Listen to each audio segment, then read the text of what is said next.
وہ ان بھیدوں سے بھی واقف ہے جو سینوں میں ہوتے ہیں۔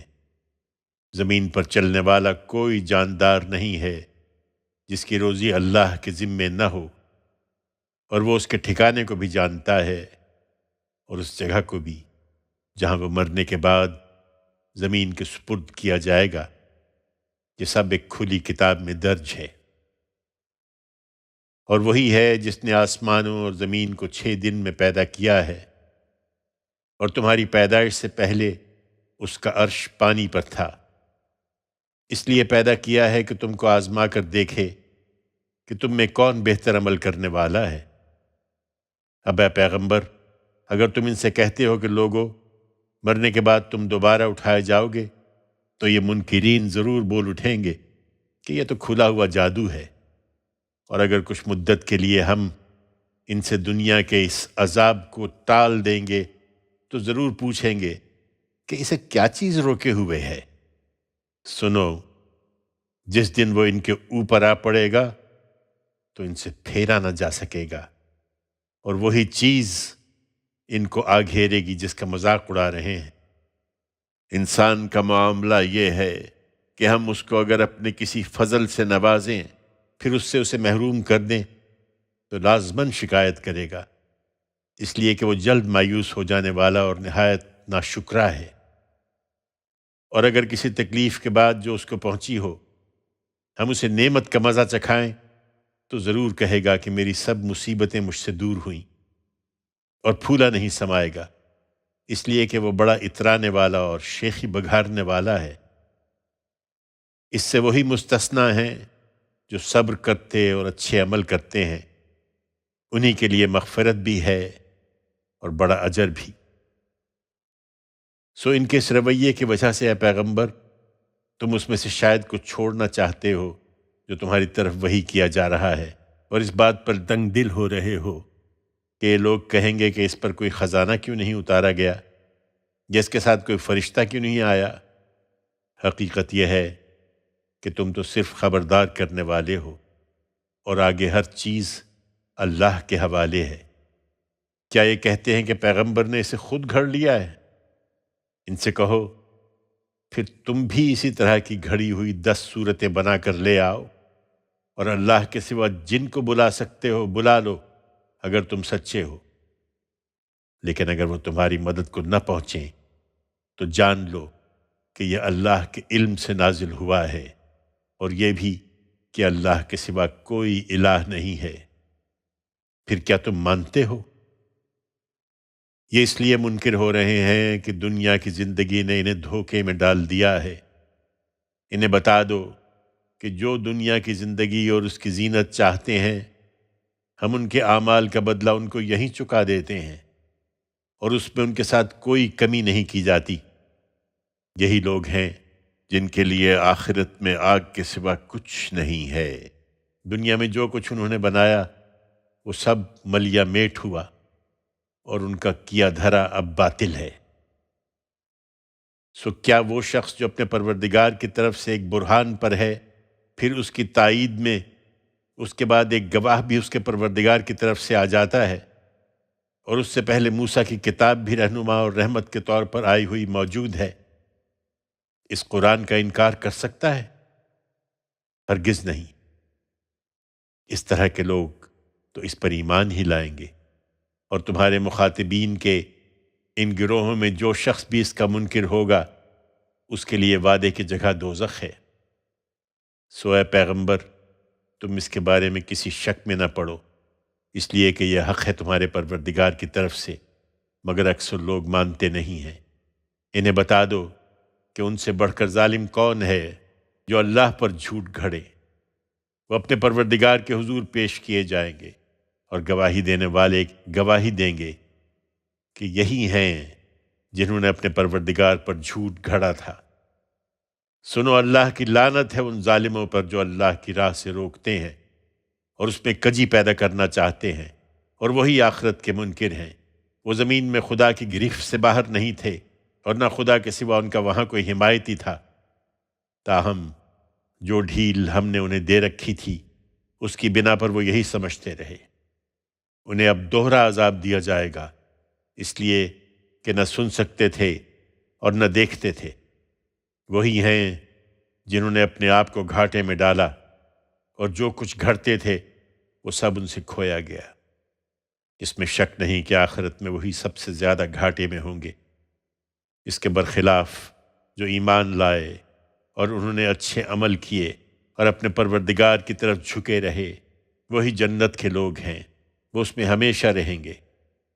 ان دونوں فریقوں کی مثال ایسی ہے جیسے ایک اندھا اور بہرا ہو اور ایک دیکھنے والا اور سننے والا۔ کیا دونوں کی حالت یکساں ہو سکتی ہے؟ پھر کیا سوچتے نہیں ہو؟ اسی طرح نوح کو ہم نے اس کی قوم کی طرف رسول بنا کر بھیجا تھا۔ اس نے اپنی قوم کے لوگوں سے کہا، میں تمہارے لیے ایک کھلا ہوا خبردار کرنے والا ہوں کہ تم اللہ کے سوا کسی کی بندگی نہ کرو۔ ایسا کرو گے تو میں تم پر ایک دردناک دن کے عذاب کا اندیشہ رکھتا ہوں۔ اس پر اس کی قوم کے سرداروں نے جو منکر تھے جواب دیا، ہم تو تمہیں اپنے جیسا ایک آدمی ہی دیکھتے ہیں، اور ہمارے اندر جو اراذل ہیں انہی کو دیکھتے ہیں کہ بے سمجھے بوجھے تمہارے پیچھے لگ گئے ہیں۔ ہم نہیں دیکھتے کہ ہمارے اوپر تمہیں کوئی بڑائی حاصل ہے، بلکہ ہم تو تمہیں بالکل جھوٹا سمجھ رہے ہیں۔ نوح نے جواب دیا، میری قوم کے لوگوں ذرا سوچو، اگر میں اپنے پروردگار کی طرف سے ایک روشن دلیل پر ہوں، پھر اس نے مجھے خاص اپنی جناب سے رحمت بھی عطا فرمائی، اور وہ تمہیں نظر نہیں آئی، تو کیا ہم زبردستی اس کو تم پر چپکا دیں جبکہ تم اس سے بیزار ہو؟ میری قوم کے لوگوں، میں اس خدمت پر تم سے کوئی مال نہیں مانگ رہا ہوں کہ تمہاری ہر بات ماننے کے لیے مجبور ہو جاؤں۔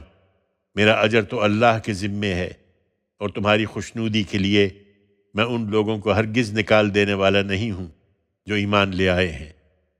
وہ اپنے اسی ایمان کے ساتھ اپنے پروردگار سے ملنے والے ہیں، ان کی قدر و قیمت کا فیصلہ وہی کرے گا۔ مگر میں دیکھتا ہوں کہ تم لوگ جہالت میں مبتلا ہو۔ میری قوم کے لوگوں، اگر میں ان کو نکال دوں تو خدا سے بچانے کے لیے کون میری مدد کرے گا؟ پھر کیا سوچتے نہیں ہو؟ میں تم سے یہ نہیں کہتا کہ میرے پاس خدا کے خزانے ہیں، اور نہ میں غیب کا علم رکھتا ہوں، نہ یہ دعویٰ کرتا ہوں کہ میں کوئی فرشتہ ہوں، اور نہ ان لوگوں کے بارے میں جنہیں تمہاری آنکھیں حقیر دیکھتی ہیں تمہاری طرح یہ کہنے کی جسارت کر سکتا ہوں کہ اللہ انہیں کوئی بھلائی دے ہی نہیں سکتا۔ ان کے دلوں میں جو کچھ ہے اسے اللہ ہی بہتر جانتا ہے۔ میں اگر ایسا کروں تو پھر میں ظالم ہوں گا۔ اس پر ان لوگوں نے کہا، اے نوح، تم نے ہم سے بحث کی ہے اور بہت کر لی ہے۔ اب اگر تم سچے ہو تو وہ چیز ہم پر لے آؤ جس کی تم ہمیں دھمکی سنا رہے ہو۔ نوح نے جواب دیا، وہ تو اللہ ہی تم پر لائے گا اگر چاہے گا، اور اس وقت تم اس کی گرفت سے نکل نہیں سکو گے۔ میں اگر تمہاری کچھ خیر خواہی کرنا بھی چاہوں تو میری خیر خواہی تمہیں کوئی فائدہ نہیں دے سکتی۔ اگر تمہارے اس رویے کے نتیجے میں اللہ نے تم کو بھٹکا دینے کا ارادہ کر لیا ہے، وہی تمہارا پروردگار ہے اور تمہیں اسی کی طرف پلٹنا ہے۔ کیا یہ کہتے ہیں کہ ہم پر چسپاں کرنے کے لیے اس شخص نے یہ قصہ خود گھڑ لیا ہے؟ ان سے کہو، اے پیغمبر، اگر میں نے یہ خود گھڑا ہے تو میرے جرم کا وبال میرے ہی اوپر ہے، لیکن جانتے بوجھتے حقائق کو جھٹلا دینے کا جو جرم تم کر رہے ہو اس کی ذمہ داری تم ہی پر ہے، میں اس سے بری ہوں۔ پھر نوح کو وحی کی گئی کہ تمہاری قوم کے لوگوں میں سے جو ایمان لا چکے اب ان کے سوا کوئی ایمان لانے والا نہیں ہے، سو ان کے کرتوتوں پر غم کھانا چھوڑو اور ہماری نگرانی میں اور ہماری ہدایت کے مطابق کشتی بناؤ۔ ان ظالموں کے حق میں مجھ سے کوئی بات نہ کرنا، یہ اب غرق ہو کر رہیں گے۔ نوح اس ہدایت کے مطابق کشتی بنانے لگا، اور اس کی قوم کے سردار جب اس کے پاس سے گزرتے تو اس کی ہنسی اڑاتے۔ وہ انہیں جواب دیتا کہ اگر ہمارے اوپر ہنستے ہو تو جس طرح تم ہنستے ہو اسی طرح ایک دن ہم بھی تم پر ہنسیں گے۔ پھر ان قریب جان لوگے کہ وہ کون ہیں جن پر وہ عذاب آتا ہے جو انہیں رسوا کر کے رکھ دیتا ہے، اور وہ قہر نازل ہوتا ہے جو ان پر نازل ہو کر ٹھہر جاتا ہے۔ وہ یہی کرتے رہے یہاں تک کہ جب ہمارا حکم آ پہنچا اور طوفان ابل پڑا تو ہم نے کہا ہر قسم کے جانوروں کے جوڑے اس میں رکھ لو، نر و مادہ دو دو، اور اپنے گھر والوں کو بھی اس کشتی میں سوار کرا لو، سوائے ان کے جن کے بارے میں حکم صادر ہو چکا ہے، اور ان کو بھی جو ایمان لائے ہیں۔ اور تھوڑے ہی لوگ تھے جو اس کے ساتھ ایمان لائے تھے۔ نوح نے کہا اس میں سوار ہو جاؤ، اس کا چلنا اور ٹھہرنا اللہ ہی کے نام سے ہے، میرا پروردگار البتہ بخشنے والا ہے، اس کی شفقت ابدی ہے۔ وہ کشتی پہاڑوں کی طرح اٹھتی ہوئی موجوں کے درمیان ان کو لے کر چلنے لگی، اور نوح نے اپنے بیٹے کو آواز دی جو کچھ فاصلے پر اس سے الگ تھا، بیٹا ہمارے ساتھ سوار ہو جاؤ اور ان منکروں کے ساتھ نہ رہو۔ اس نے پلٹ کر جواب دیا میں ابھی کسی پہاڑ کی پناہ لے لوں گا جو مجھے اس پانی سے بچا لے گا۔ نوح نے کہا آج اللہ کے حکم سے کوئی بچانے والا نہیں ہے مگر جس پر وہ رحم فرمائے۔ اتنے میں ایک موج دونوں کے درمیان حائل ہوئی اور وہ بھی ڈوبنے والوں میں شامل ہو گیا۔ حکم ہوا ہے زمین اپنا پانی نگل لے اور اے آسمان تھم جا، چنانچہ پانی اتار دیا گیا، فیصلہ چکا دیا گیا، کشتی جودی پر ٹک گئی، اور کہہ دیا گیا کہ اس ظالم قوم پر خدا کی پھٹکار ہے۔ نوح نے اپنے رب کو پکارا اور کہا کہ پروردگار میرا بیٹا تو میرے گھر والوں میں سے ہے، اور اس میں شبہ نہیں کہ تیرا وعدہ سچا ہے، اور تو سب فیصلہ کرنے والوں سے بہتر فیصلہ کرنے والا ہے۔ فرمایا اے نوح وہ تیرے گھر والوں میں سے نہیں ہے، وہ نہایت نابکار ہے، سو مجھ سے اس چیز کے بارے میں سوال نہ کرو جس کا تجھے کچھ علم نہیں ہے۔ میں تجھے نصیحت کرتا ہوں کہ جذبات سے مغلوب ہو جانے والوں میں سے نہ بنو۔ نوح نے فوراً عرض کیا پروردگار میں تیری پناہ میں آتا ہوں کہ تجھ سے کوئی ایسی چیز مانگوں جس کا مجھے علم نہیں ہے۔ اب اگر تو مجھے معاف نہ کرے گا اور مجھ پر رحم نہ فرمائے گا تو میں نامراد ہو جاؤں گا۔ ارشاد ہوا اے نوح اتر جاؤ، ہماری طرف سے سلامتی کے ساتھ اور برکتوں کے ساتھ تم پر بھی اور ان امتوں پر بھی جو ان سے ظہور میں آئیں گی جو تمہارے ساتھ ہیں، اور ان کے بعد کچھ ایسی امتیں بھی ہیں جنہیں ہم آگے بہرہ مند کریں گے، پھر ان کے جرائم کی پاداش میں ان کو بھی ہماری طرف سے ایک دردناک عذاب پکڑ لے گا۔ یہ غیب کی خبریں ہیں جو اے پیغمبر ہم تمہاری طرف وحی کر رہے ہیں، اس سے پہلے نہ تم ان کو جانتے تھے نہ تمہاری قوم کے لوگ ان سے واقف تھے، اس لیے ثابت قدم رہو، انجام کار کی کامیابی انہی کے لیے ہے جو خدا سے ڈرنے والے ہیں۔ اسی طرح عاد کی طرف ہم نے ان کے بھائی ہود کو بھیجا، اس نے انہیں دعوت دی کہ میری قوم کے لوگوں اللہ کی بندگی کرو، اس کے سوا تمہارا کوئی معبود نہیں ہے، حقیقت یہ ہے کہ اس کے مقابل میں تم محض جھوٹ گھڑ رہے ہو۔ میری قوم کے لوگوں میں یہ بات تمہاری خیر خواہی کے لیے کہتا ہوں، میں اس پر تم سے کوئی اجر نہیں مانگتا، میرا اجر تو اسی کے ذمے ہے جس نے مجھے پیدا کیا ہے، پھر کیا سمجھتے نہیں ہو؟ میری قوم کے لوگوں اپنے رب سے معافی مانگو، پھر اس کی طرف پلٹو، وہ تم پر چھاجوں میہ برسائے گا اور تمہاری قوت پر مزید قوت کا اضافہ کرے گا، تم مجرم ہو کر روگردانی نہ کرو۔ انہوں نے جواب دیا اے ہود تم ہمارے پاس کوئی کھلی نشانی لے کر تو آئے نہیں ہو، اور ادھر ہمارا فیصلہ یہ ہے کہ محض تمہارے کہنے سے ہم اپنے معبودوں کو چھوڑنے والے نہیں ہیں اور نہ تمہاری بات ماننے والے ہیں، ہم تو یہی کہیں گے کہ تمہارے اوپر ہمارے معبودوں میں سے کسی کی مار پڑی ہے۔ ہود نے کہا میں خدا کو گواہ ٹھہراتا ہوں اور تم بھی گواہ رہو کہ جنہیں تم خدا کے ساتھ شریک بناتے ہو میں ان سے بالکل بری ہوں، سو تم سب مل کر جس طرح چاہو میرے خلاف چالیں چلو، پھر مجھے ذرا مہلت نہ دو۔ میں نے اللہ پر بھروسہ کر لیا ہے، اپنے اور تمہارے پروردگار پر، ہر جاندار کی چوٹی اسی کے ہاتھ میں ہے، میرا پروردگار یقیناً سیدھی راہ پر ہے۔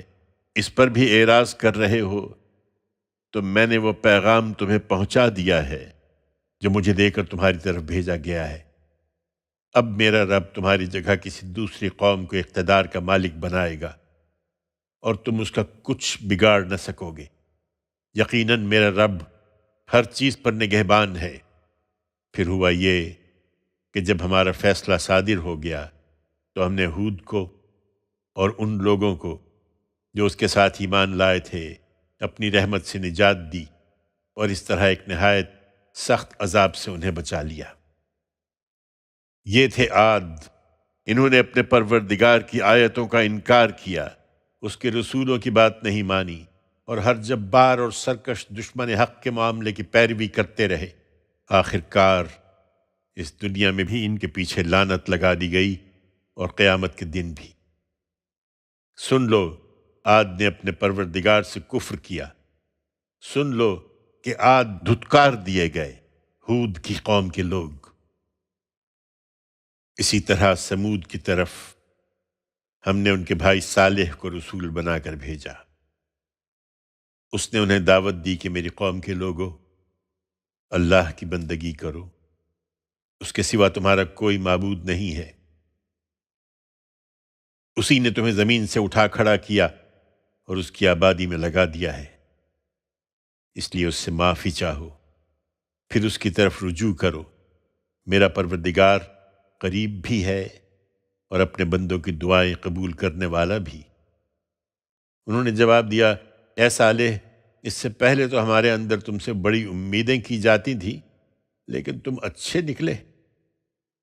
کیا اب ہمیں ان معبودوں کی پرستش سے روکنا چاہتے ہو جنہیں ہمارے باپ دادا پوجتے آئے ہیں؟ ہم تو اس چیز کے باعث جس کی طرف تم ہمیں بلا رہے ہو بڑے سخت شبے میں ہیں، جس نے خلجان میں ڈال دیا ہے۔ اس نے کہا، میری قوم کے لوگوں، ذرا غور کرو، اگر میں اپنے پروردگار کی طرف سے ایک روشن دلیل پر ہوں اور اس نے مجھے اپنی طرف سے خاص اپنی رحمت سے بھی نواز دیا ہے، تو مجھے خدا کی پکڑ سے کون بچائے گا اگر میں اس کی نافرمانی کروں؟ سو جو کچھ تم چاہتے ہو اس سے تو تم میری بربادی ہی میں اضافہ کرو گے۔ میری قوم کے لوگوں، یہ اللہ کی اونٹنی ہے تمہارے لیے نشانی کے طور پر، لہٰذا اس کو چھوڑ دو کہ اللہ کی زمین میں چرتی پھرے، اور کسی برے ارادے سے اس کو ہاتھ نہ لگانا، ورنہ کچھ زیادہ دیر نہ گزرے گی کہ تم پر عذاب آ جائے گا۔ پھر ہوا یہ کہ انہوں نے اس کی کوچیں کاٹ دیں۔ اس پر صالح نے خبردار کر دیا کہ اب 3 دن اپنی اس بستی میں اور رہ بس لو، یہ دھمکی جھوٹی ہونے والی نہیں ہے۔ چنانچہ جب ہمارا حکم صادر ہو گیا تو ہم نے خاص اپنی رحمت سے صالح کو اور ان لوگوں کو جو اس کے ساتھ ایمان لائے تھے اس عذاب سے نجات دی اور اس دن کی رسوائی سے بچا لیا۔ اس میں شبہ نہیں کہ تیرا پروردگار ہی قوی اور زبردست ہے۔ اور جن لوگوں نے ظلم کیا تھا ان کو بڑے زور کی کڑک نے آ لیا، اور وہ اپنے گھروں میں اس طرح اوندھے پڑے رہ گئے کہ گویا وہاں کبھی بسے ہی نہیں تھے۔ سن لو، سمود نے اپنے پروردگار سے کفر کیا۔ سن لو کہ سمود دھتکار دیے گئے۔ اور لوط کے معاملے میں یہ ہوا کہ پہلے ہمارے فرشتے ابراہیم کے پاس خوشخبری لے کر پہنچے تھے۔ انہوں نے کہا، سلامتی ہو۔ ابراہیم نے جواب دیا، تم پر بھی سلامتی ہو۔ پھر کچھ دیر نہ گزری کہ ابراہیم بھنا ہوا بچھڑا ان کی ضیافت کے لیے لے آیا، لیکن جب دیکھا کہ ان کے ہاتھ اس کی طرف نہیں بڑھ رہے ہیں تو ان سے اجنبیت محسوس کی اور دل میں ان سے کچھ ڈرنے لگا۔ انہوں نے کہا، ڈرو نہیں، ہم قوم لوط کی طرف بھیجے گئے ہیں۔ ابراہیم کی بیوی پاس ہی کھڑی تھی، سو خوشی سے ہنس پڑی۔ پھر ہم نے اس کو اسحاق کی اور اسحاق کے بعد یعقوب کی بشارت دی۔ وہ بولی، ہائے شامت، کیا میں بچہ جنوں گی جبکہ میں خود بھی بڑھیا ہوں اور یہ میرے شوہر بھی بوڑھے ہو چکے ہیں؟ یہ تو بڑی عجیب بات ہے۔ فرشتوں نے کہا، خدا کی بات پر تعجب کرتی ہو؟ ابراہیم کے گھر والوں، تم پر تو اللہ کی رحمت اور اس کی برکتیں ہیں۔ یقیناً اللہ ستودہ صفات ہے، وہ بڑی شان والا ہے۔ پھر جب ابراہیم کا خوف دور ہوا اور اسے بشارت مل گئی تو وہ قوم لوط کے بارے میں ہم سے بحث کرنے لگا۔ حقیقت یہ ہے کہ ابراہیم بڑا بردبار، بڑا درد مند اور اپنے پروردگار کی طرف بڑا دھیان رکھنے والا تھا۔ ابراہیم، یہ بحث چھوڑو، تمہارے پروردگار کا حکم ہو چکا ہے اور اب ان لوگوں پر وہ عذاب آنے والا ہے جو لوٹایا نہیں جاتا۔ اس کے بعد جب ہمارے فرشتے لوط کے پاس پہنچے تو ان کے آنے سے وہ بہت رنجیدہ اور دل تنگ ہوا اور کہنے لگا کہ یہ تو بڑی مصیبت کا دن ہے۔ اس کی قوم کے لوگ یہ دیکھ کر کے خوبرو لڑکے آئے ہیں، بے اختیار دوڑتے ہوئے اس کے پاس آ پہنچے۔ پہلے سے وہ ایسی ہی بدکاریوں کے خوگر تھے۔ اس نے کہا، میری قوم کے لوگوں، یہ میری بیٹیاں ہیں، یہ تمہارے لیے زیادہ پاکیزہ ہیں، اس لیے خدا کا خوف کرو اور میرے مہمانوں کے معاملے میں مجھے رسوا نہ کرو۔ کیا تم میں کوئی بھلا آدمی نہیں ہے؟ انہوں نے جواب دیا، تمہیں معلوم ہی ہے کہ تمہاری بیٹیوں پر ہمارا کوئی حق نہیں ہے اور تم اچھی طرح جانتے ہو جو کچھ ہم چاہتے ہیں۔ لوط نے کہا، اے کاش میرے پاس تم سے مقابلے کی طاقت ہوتی یا میں کسی مضبوط سہارے کی پناہ لے سکتا۔ فرشتوں نے کہا، اے لوط، ہم تمہارے پروردگار کے بھیجے ہوئے ہیں، مطمئن رہو یہ تمہارے قریب بھی نہیں آ سکیں گے، سو اپنے اہل و عیال کو لے کر کچھ رات رہے نکل جاؤ اور تم میں سے کوئی پیچھے پلٹ کر نہ دیکھے، تمہاری بیوی نہیں، اس لیے کہ اس پر وہی کچھ گزرنے والا ہے جو ان لوگوں پر گزرنا ہے۔ ان پر عذاب کے لیے صبح کا وقت مقرر ہے، تم پریشان کیوں ہوتے ہو؟ کیا صبح قریب نہیں ہے؟ پھر جب ہمارا حکم آ پہنچا تو ہم نے اس بستی کو تل پٹ کر کے رکھ دیا اور اس پر پکی ہوئی مٹی کے پتھر برسائے، تہ بر تہ، جو تمہارے پروردگار کے ہاں نشان لگائے ہوئے تھے، اور وہ ان ظالموں سے کچھ زیادہ دور نہیں تھے۔ اور مدین کی طرف ان کے بھائی شعیب کو رسول بنا کر بھیجا۔ اس نے دعوت دی کہ میری قوم کے لوگوں، اللہ کی بندگی کرو، اس کے سوا تمہارا کوئی معبود نہیں ہے، اور ناپ اور تول میں کمی نہ کرو۔ میں تمہیں خوشحال دیکھ رہا ہوں، مگر مجھے تم پر ایک ایسے دن کے عذاب کا اندیشہ ہے جو گھیرنے والا ہے۔ میری قوم کے لوگوں، ناپ اور تول کو ٹھیک انصاف کے ساتھ پورا رکھو اور لوگوں کو ان کی چیزیں گھٹا کر نہ دو، اور زمین میں فساد نہ پھیلاتے پھرو۔ اللہ کا دیا ہوا نفع ہی تمہارے لیے بہتر ہے اگر تم سچے مومن ہو۔ مجھے سمجھانا ہی ہے اور میں تم پر نگران مقرر نہیں کیا گیا ہوں۔ انہوں نے جواب دیا، اے شعیب، کیا تمہاری نماز تمہیں یہ سکھاتی ہے کہ ہم ان چیزوں کو چھوڑ دیں جنہیں ہمارے باپ دادا پوجتے رہے، یا اپنے مال میں ہم اپنی مرضی کے مطابق تصرف نہ کریں؟ تمہاری نگاہ میں سب اگلے پچھلے بے وقوف اور گمراہ تھے، اور ہمارے اندر بس تم ہی ایک دانش مند اور راست باز آدمی رہ گئے ہو۔ اس نے کہا، میری قوم کے لوگوں، ذرا غور تو کرو، اگر میں اپنے پروردگار کی طرف سے ایک روشن دلیل پر ہوں، پھر اس نے وحی کی صورت میں مجھے ایک رزق حسن بھی اپنی طرف سے عطا فرما دیا، تو اس کے سوا کس چیز کی دعوت دوں؟ میں ہرگز نہیں چاہتا کہ تمہاری مخالفت کر کے وہی کام خود کروں جس سے تمہیں روک رہا ہوں۔ میں تو صرف اصلاح چاہتا ہوں، جس حد تک کر سکوں۔ اس کی توفیق مجھے اللہ ہی سے ملے گی، میں نے اسی پر بھروسہ کیا ہے اور اسی کی طرف رجوع کرتا ہوں۔ میری قوم کے لوگوں، میرے خلاف تمہاری ہٹ دھرمی کہیں یہ نوبت نہ پہنچا دے کہ تم پر بھی وہی آفت آ پڑے جو نوح کی قوم یا ہود کی قوم یا صالح کی قوم پر آ پڑی تھی۔ اور لوط کی قوم تو تم سے زیادہ دور بھی نہیں ہے۔ اور دیکھو، خیریت چاہتے ہو تو اپنے پروردگار سے معافی چاہو، پھر اس کی طرف پلٹ آؤ۔ حقیقت یہ ہے کہ میرا پروردگار نہایت مہربان اور بڑی محبت کرنے والا ہے۔ انہوں نے جواب دیا، اے شعیب، تمہاری بہت سی باتیں ہماری سمجھ میں نہیں آتی، اور ہم تو دیکھتے ہیں کہ ہمارے درمیان تم ایک کمزور آدمی ہو۔ تمہاری برادری نہ ہوتی تو ہم تمہیں سنگسار کر دیتے، تم ہم پر کچھ بھاری نہیں ہو۔ شعیب نے کہا، میری قوم کے لوگوں، کیا میری برادری تم پر خدا سے زیادہ بھاری ہے؟ اس کا تمہیں خوف ہے اور خدا کو تم نے بھلا کر پس پشت ڈال رکھا ہے۔ حقیقت یہ ہے کہ جو کچھ تم کرتے ہو میرا پروردگار اس کا احاطہ کیے ہوئے ہے۔ میری قوم کے لوگوں، جو کچھ کر رہے ہو اپنی جگہ کیے جاؤ، میں بھی کر رہا ہوں۔ تمہیں قریب معلوم ہو جائے گا کہ کس پر وہ عذاب آتا ہے جو اس کو رسوا کر کے رکھ دے گا، اور کون اپنی بات میں جھوٹا ہے۔ تم انتظار کرو، میں بھی تمہارے ساتھ انتظار کر رہا ہوں۔ اس پر جب ہمارا حکم صادر ہو گیا تو ہم نے شعیب کو اور ان لوگوں کو جو اس کے ساتھ ایمان لائے تھے خاص اپنی رحمت سے نجات دی، اور جنہوں نے اپنی جان پر ظلم ڈھایا تھا ان کو کڑک نے آ لیا، اور وہ اپنے گھروں میں اوندھے پڑے رہ گئے، گویا ان میں کبھی بسے ہی نہیں تھے۔ سنو، مدین والے بھی دھتکارے گئے جس طرح سمود دھتکار دیے گئے۔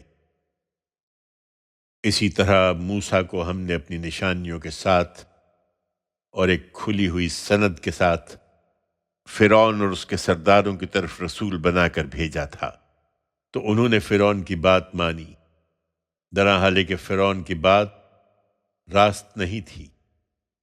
قیامت کے دن وہ اپنی قوم کے آگے آگے ہوگا اور انہیں دوزخ میں لے جا اتارے گا۔ کیا ہی برا گھاٹ ہے جس پر وہ اتریں گے۔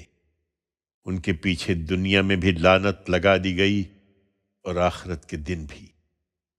کیا ہی برا صلہ ہے جو انہیں دیا گیا۔ یہ ان بستیوں کی سرگزشتیں ہیں جو ہم تمہیں سنا رہے ہیں۔ ان میں سے بعض کھڑی ہیں اور بعض کی فصل کٹ چکی ہے۔ ہم نے ان پر کوئی ظلم نہیں کیا، بلکہ انہوں نے خود اپنے اوپر ظلم کیا تھا۔ پھر تیرے پروردگار کا حکم صادر ہوا تو ان کے وہ معبود ان کے کچھ بھی کام نہ آئے جنہیں خدا کے سوا پکارتے تھے۔ ان کی بربادی کے سوا انہوں نے ان لوگوں کے حق میں کسی چیز کا اضافہ نہیں کیا۔ تیرا پروردگار جب بستیوں کو پکڑتا ہے اور وہ ظلم کر رہی ہوتی ہیں تو اس کی پکڑ ایسی ہی ہوتی ہے۔ حقیقت یہ کہ اس کی پکڑ بڑی دردناک اور سخت ہے۔ اس میں یقیناً ان لوگوں کے لیے بڑی نشانی ہے جو آخرت کے عذاب سے ڈریں۔ وہ ایک ایسا دن ہے جس کے لیے سب لوگ اکٹھے کیے جائیں گے، اور وہ حاضری کا دن ہوگا۔ ہم اس کو بس ایک گنتی کی مدت کے لیے ٹال رہے ہیں۔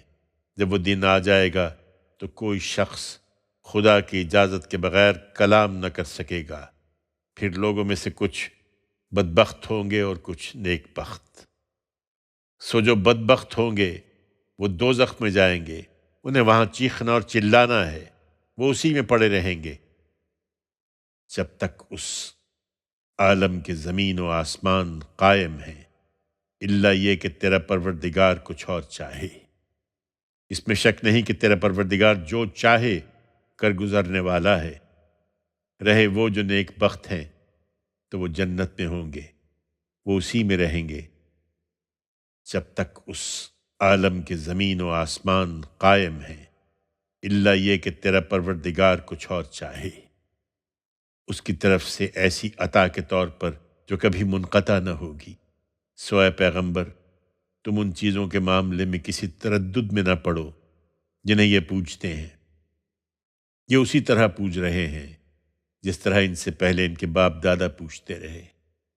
ہمارا فیصلہ ہے کہ ان کا حصہ ہم بھی بغیر کسی کمی کے انہیں پورا پورا ادا کر دیں گے۔ ہم نے موسیٰ کو کتاب دی تھی تو اس کے بارے میں بھی اسی طرح اختلاف کیا گیا تھا۔ تیرے پروردگار کی طرف سے اگر ایک بات پہلے ہی طے نہ کر دی گئی ہوتی تو ان کے درمیان اس اختلاف کا فیصلہ چکا دیا جاتا۔ حقیقت یہ ہے کہ جو کچھ تم پیش کر رہے ہو اس کی طرف سے یہ لوگ ایسے شک میں پڑے ہوئے ہیں جو الجھا دینے والا ہے۔ تم مطمئن رہو، تمہارا پروردگار ان میں سے ہر ایک کو اس کے اعمال کا پورا پورا بدلہ دے کر رہے گا۔ یہ جو کچھ کر رہے ہیں وہ اس سے یقیناً باخبر ہے۔ سو تم ثابت قدم رہو جیسا کہ تم کو حکم دیا گیا ہے، اور وہ بھی جنہوں نے تمہارے ساتھ اپنے پروردگار کی طرف رجوع کیا ہے اور تم لوگ کجی اختیار نہ کرو، اس میں شبہ نہیں کہ جو کچھ تم کر رہے ہو اسے وہ دیکھ رہا ہے۔ ان کی ترغیب و ترہیب کے باوجود ان ظالموں کی طرف ذرا نہ جھکنا، ورنہ تمہیں بھی آگ پکڑ لے گی، اور خدا کے سوا تمہارا کوئی حامی نہ ہوگا، پھر کہیں سے مدد بھی نہیں پاؤ گے۔ اور دیکھو اے پیغمبر، اس راہ میں ثابت قدمی کے لیے دن کے دونوں حصوں میں نماز کا اہتمام کرو، اور رات کے اوائل میں بھی۔ حقیقت یہ ہے کہ نیکیاں برائیوں کو دور کر دیتی ہیں۔ یہ ایک یاد دہانی ہے ان کے لیے جو یاد دہانی حاصل کرنے والے ہوں، اور صبر کرو، اس لیے کہ اللہ ان لوگوں کا اجر ضائع نہ کرے گا جو خوبی سے عمل کرنے والے ہیں۔ پھر اس پر بھی غور کرو کہ ایسا کیوں نہ ہوا کہ تم سے پہلے کی امتوں میں ایسے اہل خیر ہوتے جو لوگوں کو زمین میں فساد برپا کرنے سے روکتے۔ ایسے لوگ نکلے بھی تو بہت تھوڑے، جنہیں ہم نے ان میں سے نجات دی، اور ظالم جس عیش میں تھے اسی کے پیچھے پڑے رہے، اور وہ تھے ہی مجرم لوگ۔ اے پیغمبر، تیرا پروردگار ایسا نہیں ہے کہ بستیوں کو ان کے کسی ظلم کی پاداش میں ہلاک کر دے جبکہ ان کے باشندے اصلاح کرنے والے ہوں۔ تیرا پروردگار چاہتا تو تمام انسانوں کو ایک ہی گروہ بنا دیتا، مگر اس نے ایسا نہیں کیا، بلکہ انہیں ارادہ و اختیار عطا فرمایا ہے۔ تو اب یہی ہوگا کہ وہ ہمیشہ اختلاف میں رہیں گے، سوائے ان کے جن پر تیرا پروردگار رحم فرمائے۔ اس نے اسی لیے ان کو پیدا کیا ہے کہ وہ اپنے اختیار سے فیصلہ کرے۔ سو تیرے پروردگار کی بات پوری ہو گئی جو اس نے کہی تھی کہ کیا جن اور کیا انسان میں سب سے جہنم کو بھر دوں گا۔ اور اے پیغمبر، رسولوں کی سرگزشتوں میں سے ہر ایک ہم تمہیں سنا رہے ہیں، جس سے ہم تمہارے دل کو مضبوط کریں۔ ان کے اندر تمہارے پاس حق آیا ہے، اور ماننے والوں کے لیے ان میں نصیحت اور یاد دہانی ہے۔ ان سے کہہ دو اے پیغمبر جو نہیں مان رہے کہ تم اپنے طریقے پر کرو جو چاہتے ہو، ہم اپنے طریقے پر کریں گے۔ تم بھی انتظار کرو کہ خدا کا فیصلہ کب صادر ہوتا ہے، ہم بھی منتظر ہیں۔ زمین اور آسمانوں میں جو کچھ چھپا ہوا ہے سب خدا کے پاس ہے، اور تمام معاملات اسی کی طرف رجوع کیے جاتے ہیں۔ سو اے پیغمبر، اسی کی بندگی کرو اور اسی پر بھروسہ رکھو۔ تم لوگ جو کچھ کر رہے ہو تیرا پروردگار اس سے بے خبر نہیں ہے۔ یوسف، اللہ کے نام سے جو سراسر رحمت ہے، جس کی شفقت ابدی ہے۔ یہ سورہ الف لام را ہے۔ یہ اس کتاب کی آیتیں ہیں جو اپنا مدعا پوری وضاحت کے ساتھ بیان کرتی ہے۔ ہم نے اس کو عربی زبان میں قرآن بنا کر اتارا ہے تاکہ قریش مکہ تم اس کو اچھی طرح سمجھ سکو۔ اے پیغمبر، اس قرآن کی بدولت جو ہم نے تمہاری طرف وحی کیا ہے، ہم تمہیں ایک بہترین سرگزشت سناتے ہیں۔ حقیقت یہ ہے کہ اس طرح کی چیزوں سے تم اس سے پہلے بالکل بے خبر تھے۔ یہ اس وقت کا قصہ ہے جب یوسف نے اپنے باپ سے کہا، ابا جان، میں نے خواب دیکھا ہے کہ 11 ستارے ہیں اور سورج اور چاند ہیں۔ میں نے ان کو دیکھا کہ وہ مجھے سجدہ کر رہے ہیں۔ جواب میں اس کے باپ نے کہا، بیٹا، اپنا یہ خواب اپنے بھائیوں کو نہ سنانا، ایسا نہ ہو کہ وہ تمہارے خلاف کوئی سازش کرنے لگیں۔ اس میں شبہ نہیں کہ شیطان انسان کا کھلا دشمن ہے۔ تمہارا یہ خواب بتا رہا ہے کہ تمہارا پروردگار تمہیں اسی طرح برگزیدہ کرے گا اور تمہیں باتوں کی حقیقت تک پہنچنا سکھائے گا، اور تم پر اور آل یعقوب پر اپنی نعمت تمام کرے گا، جس طرح وہ اس سے پہلے تمہارے بزرگوں ابراہیم اور اسحاق پر کر چکا ہے۔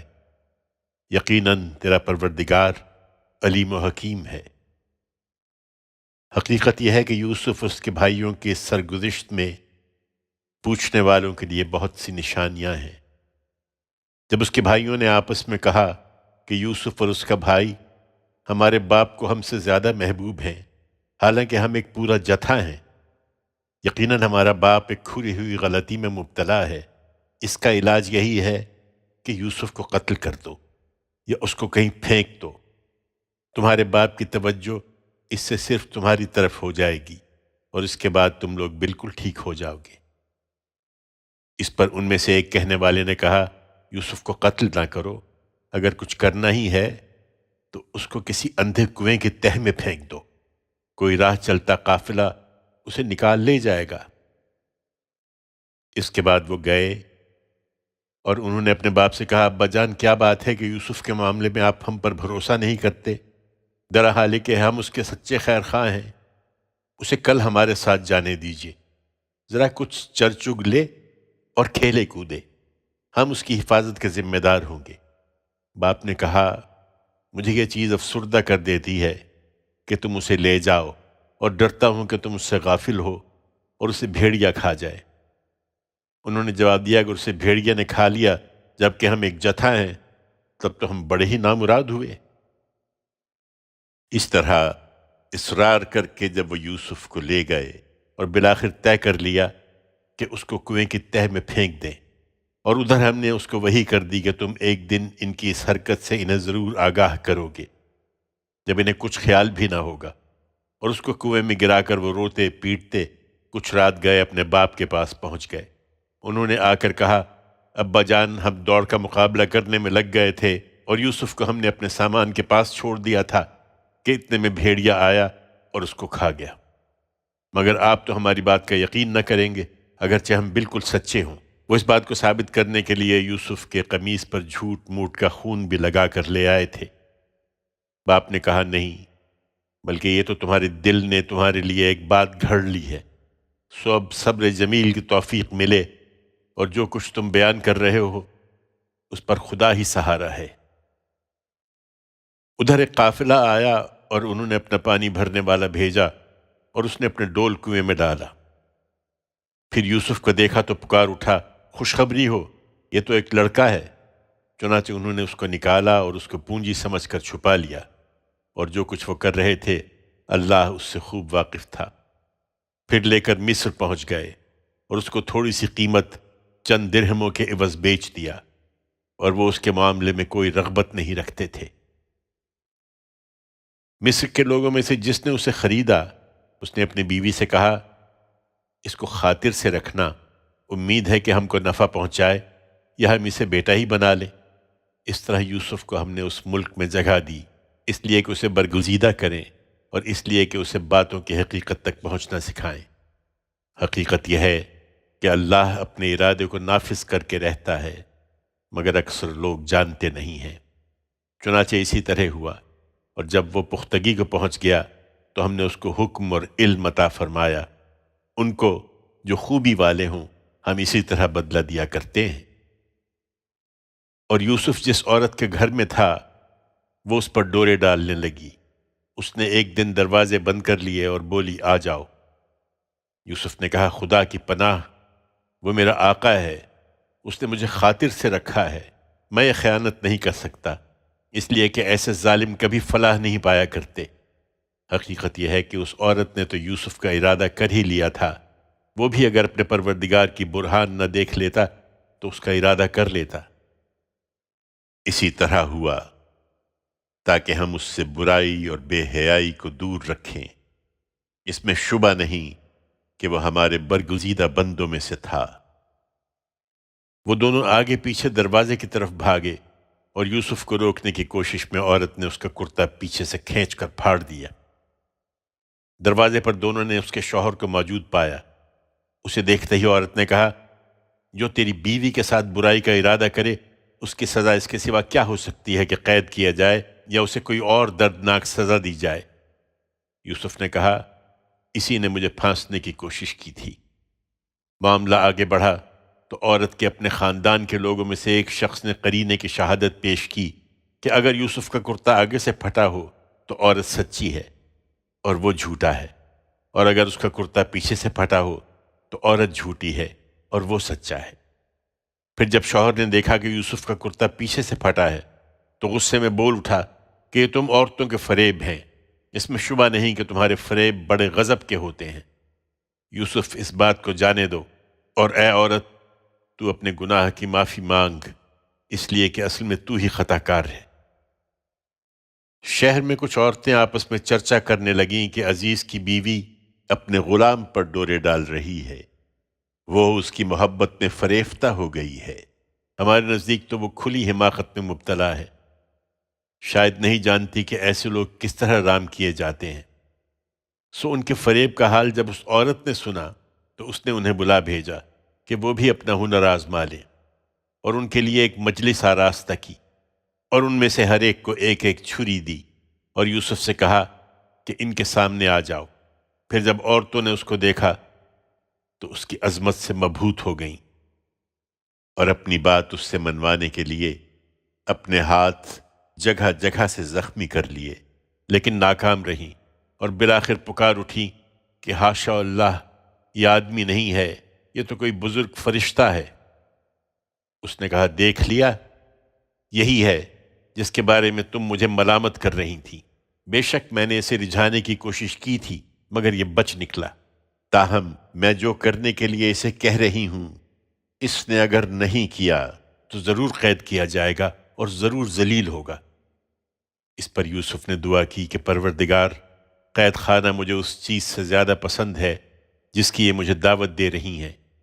اب اگر ان کے فریب کو تو نے مجھ سے دفع نہ کیا تو میں ان کی طرف مائل ہو جاؤں گا اور ان لوگوں میں شامل ہو رہوں گا جو جذبات سے مغلوب ہو جاتے ہیں۔ سو اس کے پروردگار نے اس کی یہ دعا قبول کر لی اور ان کا فریب اس سے دفع کر دیا، بے شک وہ سننے والا جاننے والا ہے۔ پھر اس کی بے گناہی کی یہ نشانیاں دیکھ لینے کے بعد بھی ان لوگوں نے مصلحت یہی سمجھی کہ یوسف کو کچھ مدت کے لیے لازماً قید کر دیں۔ اس کے ساتھ 2 اور نوجوان بھی قید خانے میں داخل ہوئے۔ ان میں سے ایک نے ایک دن اس سے کہا کہ میں خواب میں دیکھتا ہوں کہ شراب نچوڑ رہا ہوں۔ دوسرے نے کہا میں دیکھتا ہوں کہ اپنے سر پر روٹی اٹھائے ہوئے ہوں جس میں سے چڑیاں کھا رہی ہیں، ہمیں اس کی تعبیر بتائیے، ہم دیکھتے ہیں کہ آپ ان لوگوں میں سے ہیں جو خوبی اختیار کرتے ہیں۔ یوسف نے کہا یہاں جو کھانا تمہیں ملتا ہے وہ آئے گا نہیں کہ اس کے آنے سے پہلے میں تمہیں اس کی تعبیر بتا دوں گا۔ یہ اس علم میں سے ہے جو میرے رب نے مجھے سکھایا ہے۔ واقعہ یہ ہے کہ میں نے ان لوگوں کے مذہب کو چھوڑ دیا ہے جو اللہ پر ایمان نہیں رکھتے اور وہی آخرت کے منکر ہیں، اور میں نے اپنے بزرگوں ابراہیم، اسحاق اور یعقوب کا مذہب اختیار کر لیا ہے۔ ہم کو حق نہیں کہ ہم کسی چیز کو اللہ کا شریک ٹھہرائیں۔ یہ ہم پر اور تمام انسانوں پر اللہ کا فضل ہے کہ اس نے یہ حقیقت اپنے پیغمبروں کے ذریعے سے واضح کر دی ہے، لیکن اکثر لوگ شکر گزار نہیں ہوتے۔ میرے زنداں کے ساتھیوں، کیا الگ الگ بہت سے خدا بہتر ہیں یا وہ ایک اللہ جو سب پر غالب ہے؟ تم اس کے سوا چند ناموں ہی کی بندگی کر رہے ہو جو تم نے اور تمہارے باپ دادا نے رکھ لیے ہیں۔ اللہ نے ان کی کوئی سند نہیں اتاری ہے، اقتدار صرف اللہ کا ہے۔ اس نے حکم دیا ہے کہ خود اس کے سوا کسی کی بندگی نہ کرو، یہی دین قیم ہے، مگر بہت سے لوگ اس حقیقت کو نہیں جانتے۔ میرے زنداں کے ساتھیوں، تمہارے خواب کی تعبیر یہ ہے کہ تم میں سے ایک تو اپنے منصب پر بحال ہو جائے گا اور اپنے آقا کو شراب پلائے گا، رہا دوسرا تو اسے سولی دی جائے گی، پھر پرندے اس کا سر نوچ نوچ کر کھائیں گے۔ اس بات کا فیصلہ ہوا جس کے بارے میں تم دونوں پوچھ رہے تھے۔ ان میں سے جس کی نسبت یوسف نے خیال کیا کہ وہ رہا ہو جائے گا، اس نے اس سے کہا کہ اپنے آقا سے میرا ذکر کرنا، مگر شیطان نے اس کو اپنے آقا سے یہ ذکر کرنا بھلا دیا، اور یوسف کئی سال تک اسی طرح قید خانے میں پڑا رہا۔ پھر ایک دن بادشاہ نے اپنے دربار کے لوگوں سے کہا میں خواب میں دیکھتا ہوں کہ 7 موٹی گائیں ہیں جنہیں 7 دبلی گائیں کھا رہی ہیں، اور 7 بالیں ہری اور دوسری 7 سوکھی ہیں، اور وہ بھی ہری بالیوں کو کھا رہی ہیں۔ دربار کے لوگوں مجھے میرے خواب کی تعبیر بتاؤ اگر تم خواب کی تعبیر دیتے ہو۔ لوگوں نے کہا یہ پریشان خواب ہیں اور ہم اس طرح کے خوابوں کی تعبیر نہیں جانتے۔ ان دو قیدیوں میں سے جو چھوٹ گیا تھا اور اسے ایک مدت کے بعد یاد پڑا، اس نے کہا میں آپ لوگوں کو اس کی تعبیر بتاؤں گا، جاننا چاہتے ہوں تو مجھے ذرا قید خانے میں یوسف کے پاس بھیج دیجیے۔